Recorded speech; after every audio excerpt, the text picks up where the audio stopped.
welcome to the Earth Feels podcast. I'm Rose. And I'm Christine.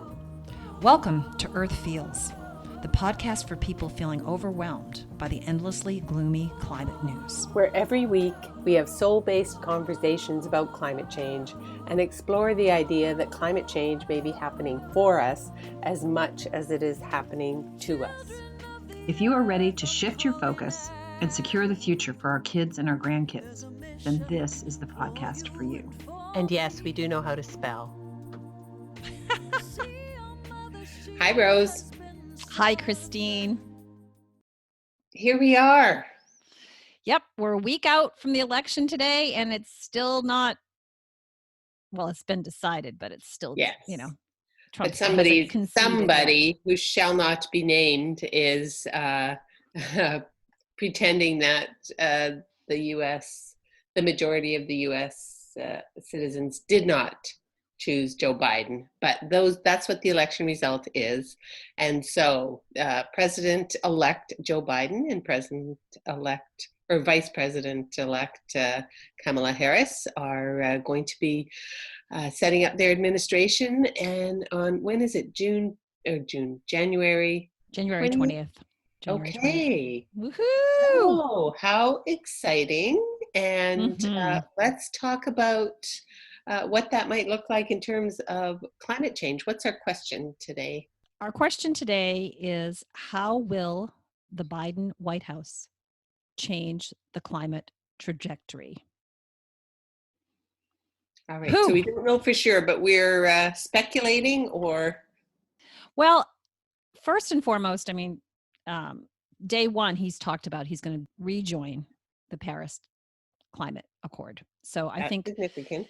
Symbolically, it's symbolically. It lets the world know that America is back and that we are going to be leading, or at least up in the front of the lead in the front row, as opposed to just dragging anchor, which we've been doing for the last 4 years, right? So I think that's really important. Secondly, I think every conversation that he is having on news media now, he's referring to climate as climate crisis. And like we talked about maybe more than a year ago when we were first getting started, language matters. Mm-hmm. And referring to it as a crisis gives it urgency. Yeah, it gives it the urgency that it needs, gives it the heaviness that something is happening here and we need to solve it. So I think that's really cool. It's very exciting. I mean, this is the best outcome for tackling climate change. Obviously, if the other guy had won, it would have been so much harder. But it's not like it's going to be a shoo-in because Biden has won the election. And even if he enacts all of the policies, even if he has the opportunity to enact all the policies, it's still a steep slope. But right now, the Senate is still in play, and you folks in the U.S. won't know until January 5th. So if you're in the state of Georgia and you're listening, or if you have friends or family in the state of Georgia, yeah, it would definitely be a lot easier to get environmental policies enacted if we are united between the House and the Senate. Mitch McConnell has said, he's the Republican head of the Senate, he's going to block everything. Well, and he was pretty, he did that throughout Obama's administration. He did it. But he's going to do it even more. He said he might even he has the power to block cabinet appointments. Yeah. But I'm kind of hoping that Biden takes a page out of Trump's book and if he puts them in as acting. Nobody has to approve acting. I mean, as a lifelong Democrat, and yes, I don't always vote solid party ticket, but my leanings are mostly, progressive. Democrats really want to take the high road all the time.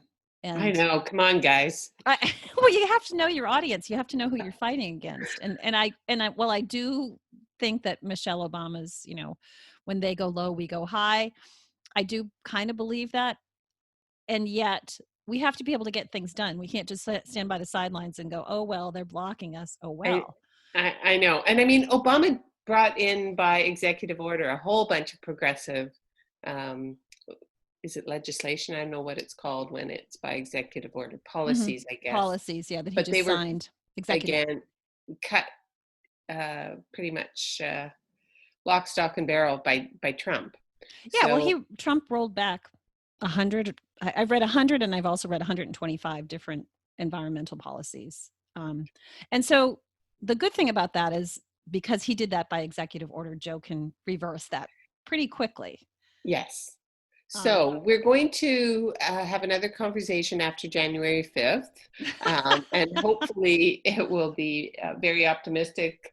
Even if you're not in Georgia, just so you know, part of our action tip might be to be supporting it energetically and meditating on an outcome that allows the best possible outcome for our beautiful planet. So what does Biden's climate policy look like?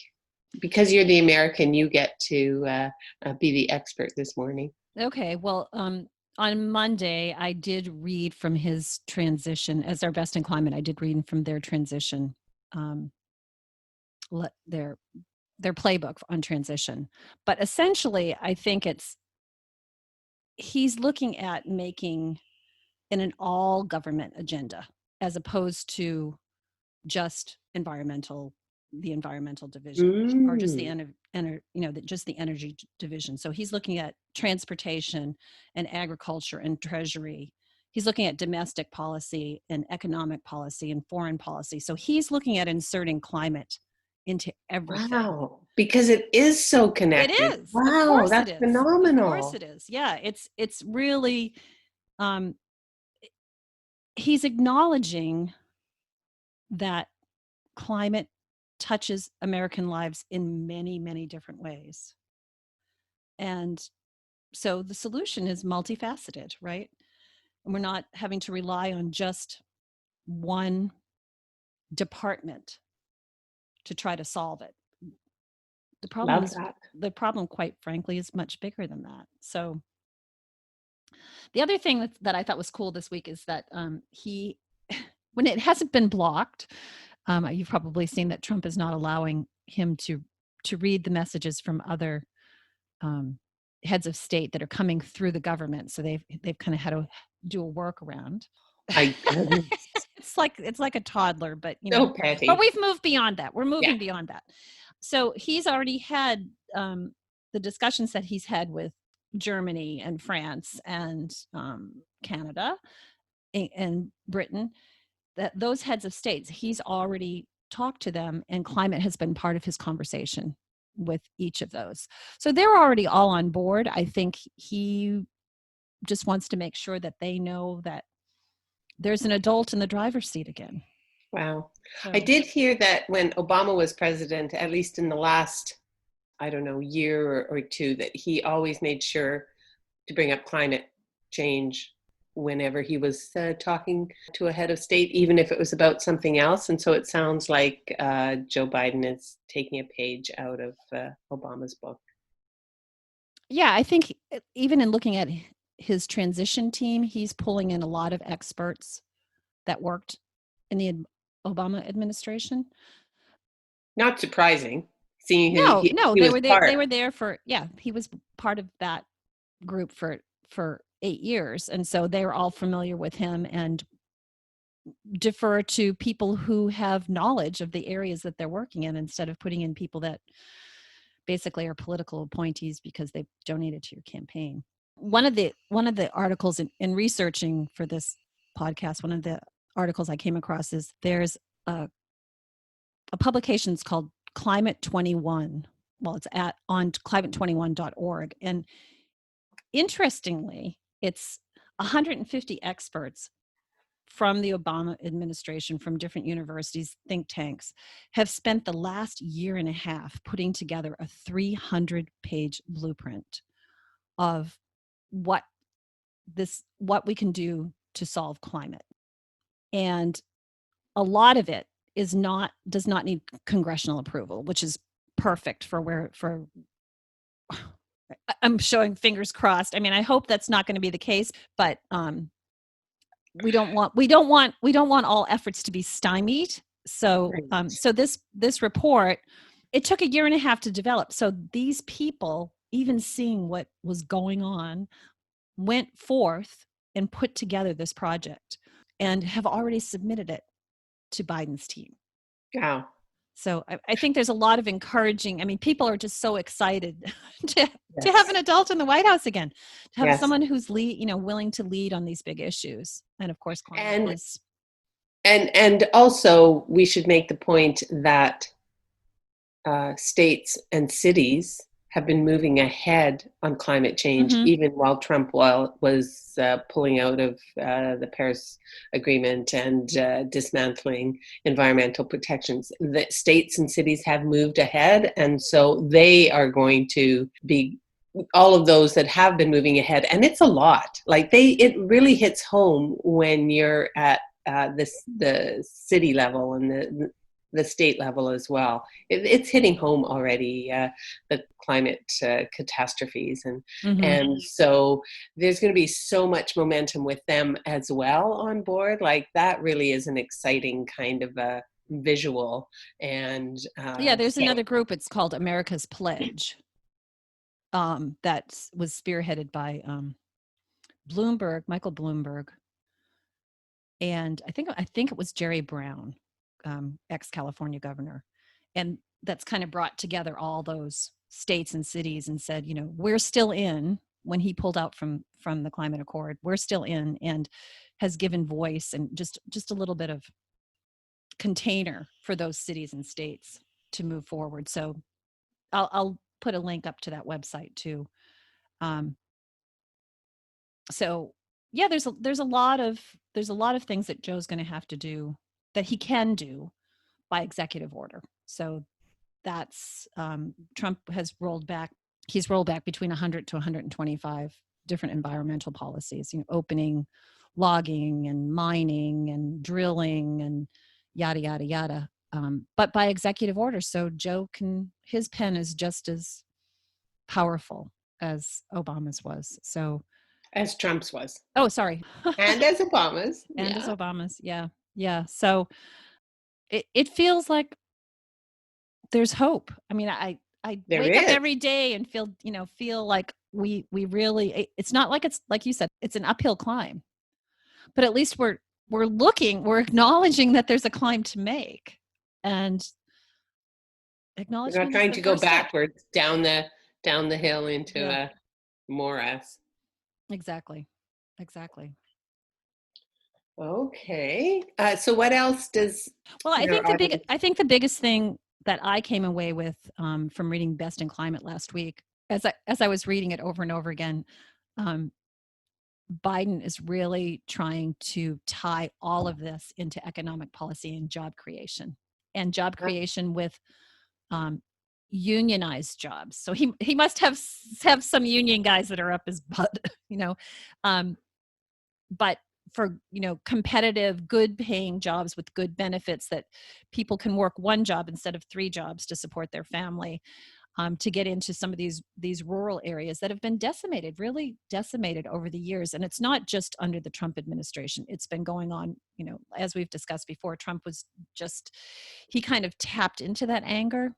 But I think I've said this, I think I've told you this story, and I may have put it on this podcast before. When James and I drove across country from Seattle, and this was back in 2013, these little towns in the middle of, Kansas and Iowa, they're decimated. There's nothing in these little towns anymore. There's a dollar store and maybe a McDonald's or whatever. So their economy has been decimated, and that's been going on for a long time. So how do we if we can create jobs, good paying jobs, good paying union jobs, which is what Joe's touting, that's really the key. Everybody's going to be on board if if they think they're going to be gainfully employed and they have an opportunity to create a future for themselves and their families. It's when one side of the aisle is saying, well, you're going to get rid of all oil jobs and you're going to get rid of fracking jobs. And they're creating this fear with people that are already struggling. I think what I see with Joe is he's going to step in and say, we're going to retrain you. We're going to go to these little towns and say, this is what we need to create here. Show up on Monday and we're going to start training people. It has to be economic. It has to be led by economic forces. There has to be economic justice. It has to be, looking at these communities of color that are next to big industrial waste places that need to be cleaned up. It needs to be inclusive. And I think just the fact that he's got a woman of color as his vice president, I mean, I think that says that he understands what inclusivity looks like. I mean, it's so interesting. Just to take a little side road, because Kamala Harris is a woman, and she's Yay! Black, and she's Asian. Yeah. And so she ticks all of these boxes. But I've also heard, and I haven't looked into her history that much, but she's pretty, she's not a progressive. She's not on the progressive side of the Democratic Party. So that's just fascinating. Yeah, she was actually, neither one of them were my top, right. My top people. I was a Warren and Bernie person. So obviously I'm a little bit farther out there, but yeah, I think we need to get back to moderation. And as much as I would love to see a really progressive agenda, I think we need to come to the middle where we can pull both sides together and make people realize that we all want to survive climate. This is the biggest existential crisis that we have going on. Right. And we want to thrive. And it's so ironic that somehow the Republicans have convinced blue collar workers that they're their party, because they have. I heard Andrew Yang talking after the election and saying when he was out campaigning, because he ran to be the Democratic nominee for president, when he would be out campaigning and he'd talk to, waitresses and bus drivers and truck drivers and say he was running for the Democratic Party, he said you could see them shut down, like they didn't feel that the Democratic Party represented them.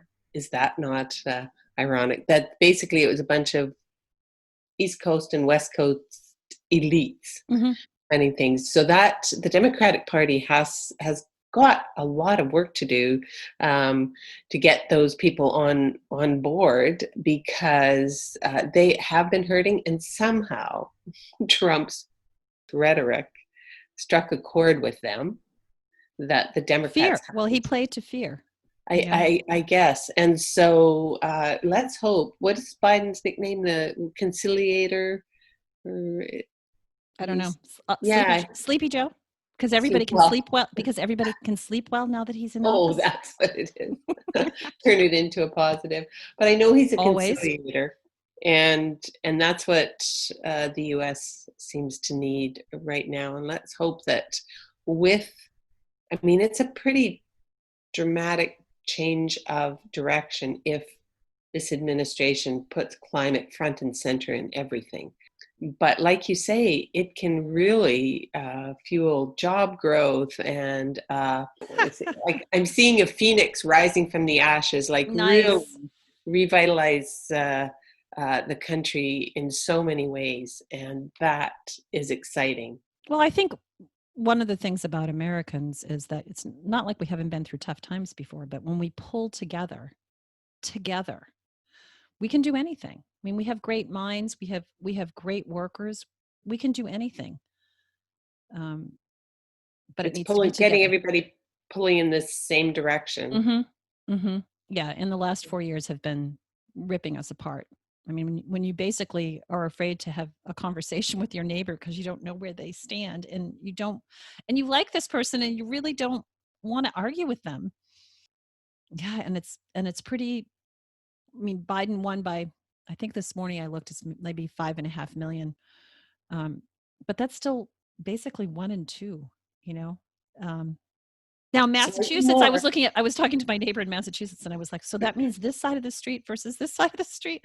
But then I looked in Massachusetts, and it's actually 66% went for Biden. I was like, okay, so it's 2 of 3 that of us are. You can relax as you walk down your street now. A little bit.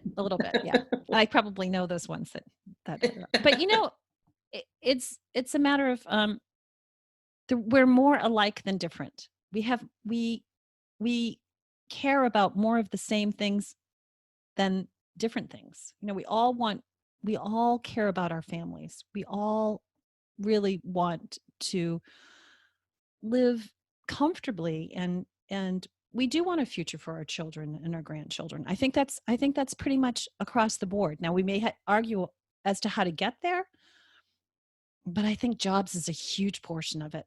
Mm-hmm. Huge portion of it. So that's exciting. And maybe we can, instead of listing it here, I'm happy to link to an article on Vox, Vox.com, that lists 10 ways Joe Biden plans to use executive orders to fight climate change. Perfect. So if people want to know more, they can click on that in our show notes on our website. And is there anything else before we talk about the good news? And I know, what is the good news? So I just want to put a bug in your ear, because you always play devil's advocate with me. So I'm going to do it with you. When Biden was running, one of the claims that he made was that he was not going to okay the permitting for the Keystone pipeline. And that will not make Trudeau happy. Trudeau, it's not going to make the Premier of Alberta happy. Okay. I think Trudeau is not nearly as invested in it literally as Albertans. So they'll be mad, and Trudeau will have to make a show of being upset. But Canadians are pretty universally support climate action, except in Alberta, of course, because of the oil industry, and they have Trump Light as a premier who blames the Trudeau and the feds for everything that's going wrong, as opposed to the province of Alberta not seeing the writing on the wall a good long time ago. Yeah, they've got oil royalties to fund things, which they don't have anymore, and people are the unemployment is high there, and this Premier has just dug his heels into again. This is oil is what Alberta does, and anybody who takes that away from us is the boogeyman. And so Jason Kenney, Premier of Alberta, I didn't even want to say his name, but there you go. He will not be happy. We've got a few down here that we don't like to say their names either. Yeah. But he's also doing horrible things to the healthcare system in that province and to the education system. So there's a good chance he will not be reelected come, I don't know, I think it may be 2 years. He's done a lot of damage already in the half of the term that he's had. But anyways, so we'll see how Trudeau diplomatically words this, but his administration, the Trudeau federal government, knows that climate change needs to be addressed. So they'll be happy. He may not say that he's happy, but they'll be happy because it takes that. They can blame the U.S. instead of, they can point Kenney towards Biden instead of Trudeau, deflect him that way. Okay. Good to know. Well, the good news this week, we got a new administration. Wahoo! All week long, I've had this song ruminating in my head. What a difference a day makes. It's just, you wake up in the morning and you just feel happy. Going from hoax to priority on climate change. That is great news. A day and 5 million votes. Yeah. Thank you to all people who came out and voted. I mean, it is a testament to, it feels like American democracy is alive and well. Which people got out and voted, whether you voted for Biden or whether you didn't vote, you expressed your constitutional right. And I think I have felt over the years that, why wouldn't you vote? I mean, I voted in every election. When my kids were little, I would take them to the voting booth with me because I wanted them to see how important I felt it was. And then eventually, Washington State, where my kids were raised, went to mail-in ballots, and they've been doing them for a good 10 years or whatever. But people came out and voted, and countries all across the globe fight to have the right to voice their opinion. So that's good news in itself, is that no matter who you want, you went and exercised your right to vote. And this had the biggest turnout ever. Is that true? Yeah. Ever. Yep. And ever. Speaking of the Biden administration, I heard that if they get the Senate, because otherwise Mitch McConnell will block, that they will have legislation making voter suppression illegal, because right now it's not, and that happened because the states can do their own manipulation of votes, and they often have. So that's fascinating. So that is good news. I have to say, when it was announced here Saturday morning, I'm on the West Coast, so I think I was on this online workshop already. So it might have been about 8 a.m., something like that, maybe 9 a.m. when the news it was around noontime here. Yeah, so maybe 9 a.m. and it was official. And my husband popped in and said, it's controversial. And I had the window open, and I kid you not, within 2 minutes, they were celebrating out on my street in Victoria. The Canadians were out on the streets banging pots and whooping it up. They were so excited. So yeah, the rest of the world's pretty thrilled to have an adult in the White House again. So thank you, Americans. And so what are our action tip? I'm going to list this Climate 21 project. I found it fascinating reading. Of course, I'm a little bit of a nerd, but on climate, on a lot of things. But I think it makes for pretty good reading. It's a lot of it is stuff that Biden, as I've said, doesn't have to have congressional approval to do. He can do it by legislative act or executive act. It kind of, and it's very detailed. I mean, the fact that 150 people spent a year and a half working on this under an administration that didn't want anything to do with it, I think is incredible. Kudos to those people. I don't know who they are, but I'll list the website and you can see who they are. Leading environmentalists that know what has to happen. I think, and scientists, not just environmentalists. Yeah, environmentalist scientists. Experts. Well, they're think tankers. They're administrative. A lot of former Obama administration people, but that had the technical expertise that when they were jettisoned by 45's administration, they were like, you know what, we're going to keep going. Yeah. So that's the action tip. We invite people to check out Climate 2021. Climate21.org. 21.org. Okay. And our sanity tip is, what have you been doing? I would say stay away. Focus on, what we focus on expands. Focus on what we want things to look like for this transition. Not the tantrums coming out of the White House right now. Yeah, you can. Media has a tendency to horror sells. It's like the car crash by the side of the road. Everybody's rubbernecking, right? Everybody wants to see the drama.